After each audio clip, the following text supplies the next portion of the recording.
Hi, I'm Tim. Welcome to our channel. Thanks for logging on. Today we're discussing the Grand Seiko Hi-Beat GMT SBGJ021. You can see and you can purchase this 500-piece 2016 limited edition in stainless steel on our website. Subscribe to our YouTube channel if you enjoy these videos, and please click on the card in the upper right-hand corner of the screen at any time during this video to see our full sales listing for this Hi-Beat GMT, with additional accessories included in the sale, high-resolution images for your desktop, and naturally complete pricing details for this SBGJ021. Now, this watch features a number of aesthetic refinements that make it exceptional, but ergonomics and fit come first.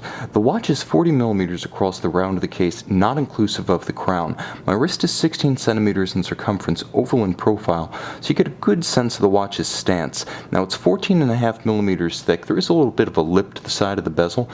Altogether, it sits a bit lower than its nominal thickness would suggest, so it has very little difficulty clearing all but the absolute tightest dress cuffs.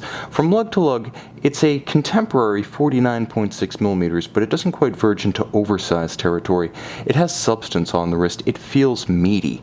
The watch incorporates solid end links that extend its width across the wrist to just under 50 millimeters, and the bracelet has a heft to it. It's also beautifully finished, as is the case. You can see Grand Seiko's signature Zaratsu optically flawless finish applied by hand. Every facet of the case is like a mirror. In the cases where satin is used, it provides a beautiful contrast. You can see just how stark the contrast is between the case band and the facets of the case flanks. This is a dramatic watch, and that's before we even get to the dial and the rotor. The bracelet's beautifully finished, as you can see, alternately Zaratsu polished, satin finished, and nicely beveled. You can see the hairline polished bevel down the edge of the outer links. The clasp is substantial, a single fold, low in profile when closed. It has the security of twin triggers, so it can't accidentally pop open. And on the case back, you see part of what this watch is all about. Yes, outstanding case manufacture and finish. Yes, outstanding movement engineering. But the visual impact of this watch is what makes it an all-timer among Grand Seiko limited editions. You can see the dial, both the dial side and the oxidized titanium rotor, inspired by dawn across Mount Iwate as viewed from Grand Seiko's assembly studio. Now, of course, the watch's dial is a multi-step production process involving galvanizing, involving lacquer, involving texturing, but ultimately the result is so dynamic that it really can't be captured in the light box. It needs to be experienced in shifting light. What you can see, however, is that the rich tones of the dial contrast nicely with the alternately satin and polished facets of the applied hour indicators, and at center, the Dauphine style hands for the hours and minutes feature satin across their tops and polishing along their bevels. Beautifully rendered, they provide both high contrast and an aesthetic asset to the watch as a whole. When details this small are perfectly executed, you know that the watch in its entirety is really something special. Now, of course, it is a Hi-Beat GMT. This isn't spring drive.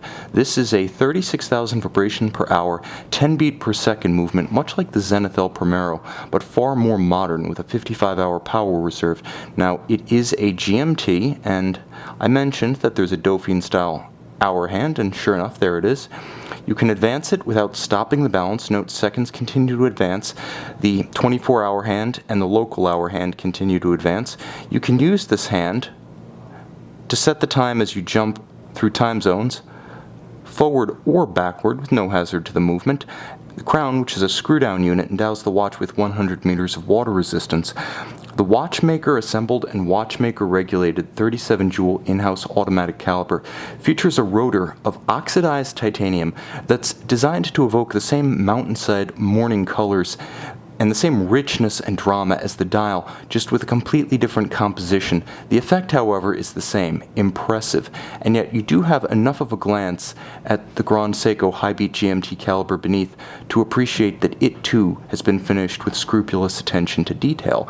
This is a versatile watch, highly water resistant, an excellent traveler's companion, aesthetically versatile enough to wear with just about anything and seem at home.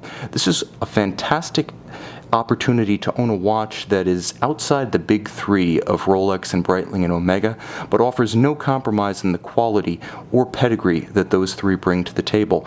If you're willing to venture beyond the bounds of Switzerland, good things await on Mount Iwate. You can see this Grand Seiko Hi-Beat GMT SBGJ021, 500 pieces in stainless steel, and purchase it on our website.